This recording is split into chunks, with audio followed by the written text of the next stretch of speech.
Kama wewe ni mpenzi na mfuatiliaji mzuri wa mambo tofauti hususan ya kimataifa, hii itakuvutia mno na ni mwendelezo wa kuitazama Sudan. Kwa siku ya leo tutazungumzia kuhusu ukabila pamoja na viongozi wa Sudan waliochochea katika vita pamoja na migogoro ambayo inaendelea kuathiri maisha ya wakazi wa pale Sudan.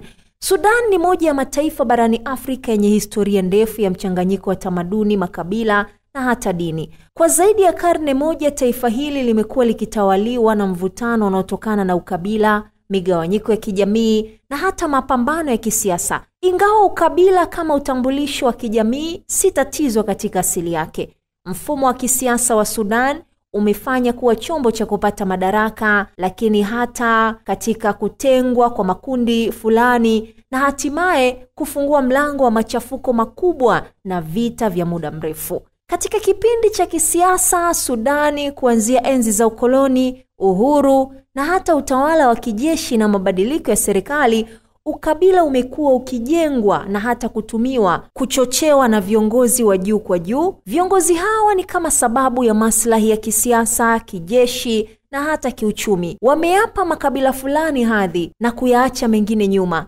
Sudani ina zaidi ya makabila 500, kuanzia Waarabu wa kaskazini pamoja na kati hadi makabila ya Kiafrika ya Darfur, Nuba, Blue Nile, Beja pamoja na makabila ya kusini. Haya makabila ni kabla ya kujitenga na Sudani Kusini. Makabila haya yamekuwa na tamaduni pamoja na mifumo ya kijamii tofauti kwa miaka mingi kabla ya kuundwa kwa taifa la Sudan la kisiasa. Lakini hata hivyo, kuanzia kwenye karne ya 19 mpaka karne ya 20, ukoloni wa Misri pamoja na Uingereza uliweka misingi ya kwanza ya migawanyiko ya kikabila. Wakoloni walipendelea makabila fulani, hasa Waarabu wa kaskazini, kwa mfano katika nafasi za kielimu, kazi na hata utawala. Makabila ya kusini pamoja na magharibi yalibaguliwa, yakakosa elimu, yakakosa nafasi serikalini. Matabaka haya ya upendeleo ndiyo baadaye yaligeuka kuwa ushindani wa kisiasa na hatimaye mzizi wa vita nyingi. Baada ya uhuru mwaka 1956, Sudani iliingia katika mfumo mpya wa kisiasa ambao huu haukuweza kusawazisha tofauti za kikabila ambazo zilizotengwa kwa muda mrefu. Badala ya kujenga taifa lenye usawa, viongozi wengi walirithi mfumo wa ukabila na kuuimarisha zaidi kwa manufaa yao binafsi. Katika siasa za Sudani, ukabila uliingizwa katika njia tofauti: kugawana madaraka serikalini, mfumo wa kijeshi, ugawaji wa rasilimali, kuunda milisha pamoja na vikundi vya waasi, kampeni za uchaguzi na hata sera za usalama pamoja na utawala wa mashinani. Kwa miaka mingi viongozi waligundua kwamba njia rahisi ya kuongeza nguvu ni kutumia makabila badala ya umoja wa kitaifa. Hivyo baadhi ya viongozi walijenga misingi ya uongozi wao juu ya ukabila na wengine wakaichochea misuguano ili kujenga uhalali wa kisiasa pamoja na kijeshi. Nitakupa uchambuzi wa viongozi muhimu ambao hawa walichangia pakubwa katika kuimarisha ukabila na hata kuchochea vita pale nchini Sudan. Moja kati ya viongozi hao ni pamoja na Omar Hassan al-Bashir, aliyekuwa rais wa Sudan kuanzia mwaka 1989 hadi mapinduzi ya mwaka 2019.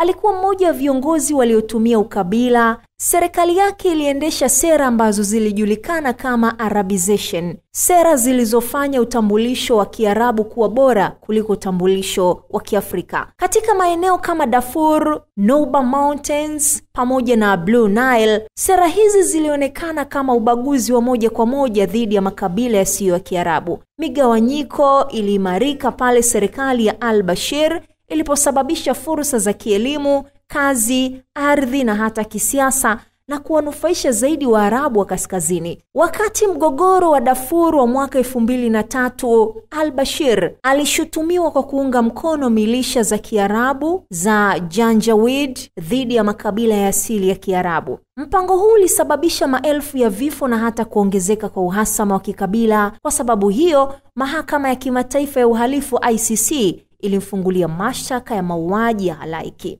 Katika utawala wake, ukabila haukuwa na utamaduni. Uliuzwa kama silaha ya kisiasa, kijeshi na hata kiuchumi. Kama matokeo, Sudani iliingia katika migogoro mingi iliyotokana na utambulisho wa kikabila, kikanda na hata kidini. Kiongozi mwingine ni Musa Hilal. Huyu ni mmoja kati ya viongozi mashuhuri wa kikabila kutoka katika kabila la Arab Mahamid wa Darfur. Yeye ndiye aliyechukuliwa kuwa baba wa milisha Janjaweed. Milisha hii ilipata nguvu wakati wa utawala wa al-Bashir na serikali ikaitumia kupambana na waasi wa Darfur wa makabila ya asili kama Fur, Masalit pamoja na Zaghawa. Kwa kutumia ukabila kama msingi, Hilali aliweza kuunda jeshi la wapiganaji ambao hao walikuwa na misimamo mikali ya uthibitisho wa Kiarabu dhidi ya makabila yasiyo ya Kiarabu. Hii ndiyo moja ya sababu kubwa ya mauaji, ubakaji wa kimfumo na hata uhamishaji mkubwa wa wakazi wa Darfur. Baadaye Hilali pamoja na familia yake waligombana kisiasa na kabila lingine la Waarabu, hasa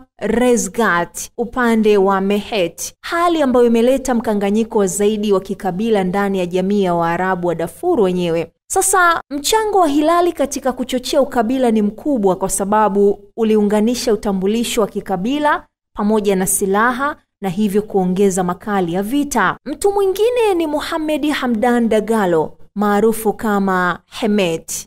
Huyu ni kiongozi wa jeshi la Rapid Support Forces RSF ambalo lilibuka kutoka kwa Janjaweed.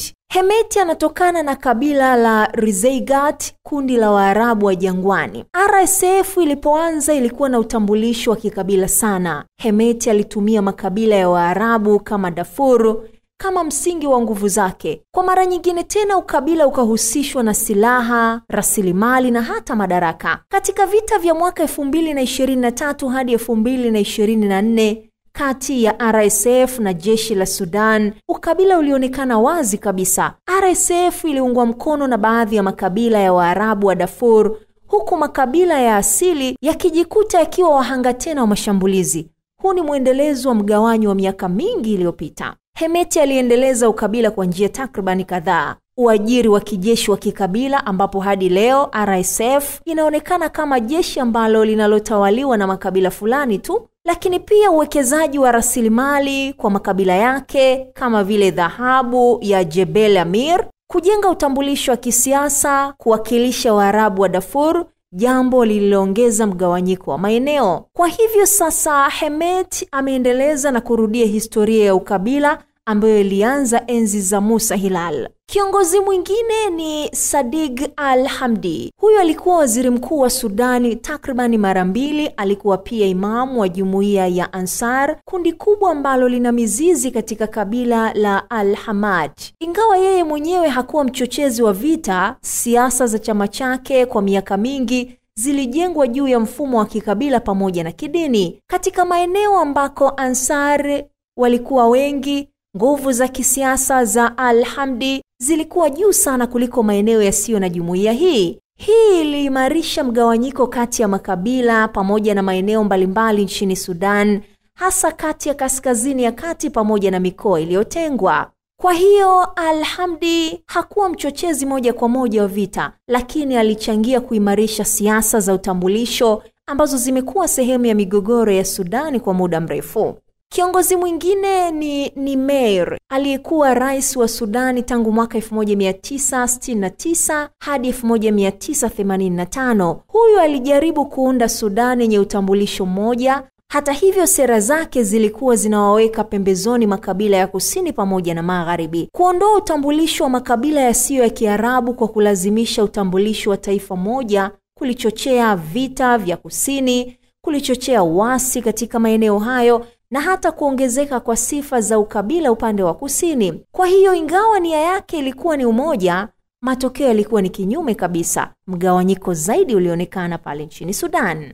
Athari za ukabila katika vita vya Sudan, kuanzia Darfur, Nuba, Blue Nile hadi mgogoro wa RSF na SAF, vimekuwa na tabia hizi kuu katika suala zima la ukabila. Kumekuwa na mauaji na ubaguzi wa makabila maalum. Makabila ya asili ya Darfur yalikumbwa na mauaji ya halaiki kwa misingi ya utambulisho, lakini pia uhamishaji wa watu kwa malengo ya kikabila. Mamia wamehamishwa ili tu kusafisha maeneo fulani ya makabila yao. Lakini pia kumeibuka na vikundi vya waasi na milisho. Kila kabila lilianza kutafuta ulinzi ndani ya kundi lake na kupelekea kuibuka kwa vikundi hivi vya waasi. Kumekuwa pia kuna kuporomoka kwa uadilifu wa kitaifa. Watu wanaacha kuona wanachama wenzao kama raia wenzao, bali kama maadui wa makabila mengine. Lakini pia kizazi cha watoto waliozaliwa vitani, kizazi hiki kina athari kubwa. Kwanza ni za kisaikolojia, kisiasa, na pia kinaweza kuwa chanzo cha vita vijavyo. Katika kuhitimisha hili, historia ya Sudan inaonyesha wazi kwamba ukabila haukuleta vita peke yake. Ni viongozi wakiwa na maslahi yao binafsi walitumia ukabila kama chombo cha kisiasa, kijeshi na hata kiuchumi. Kutoka kwa Omar al-Bashir hadi Musa Hilal, Hemet pamoja na wengine, nguvu za kikabila zimegeuzwa silaha iliyovunja taifa na hata kusababisha maelfu ya vifo. Ili Sudan iweze kupata amani ya kudumu, ni lazima ijengwe na mfumo wa kisiasa ambao unautambua utofauti wa makabila bila kuutumia vibaya. Umoja wa kitaifa unaweza kujengwa tu pale ambapo viongozi watapunguza siasa za ukabila na hata wananchi wanajiona kwanza kama wa Sudan, si kama makabila ambayo yanayoshindana.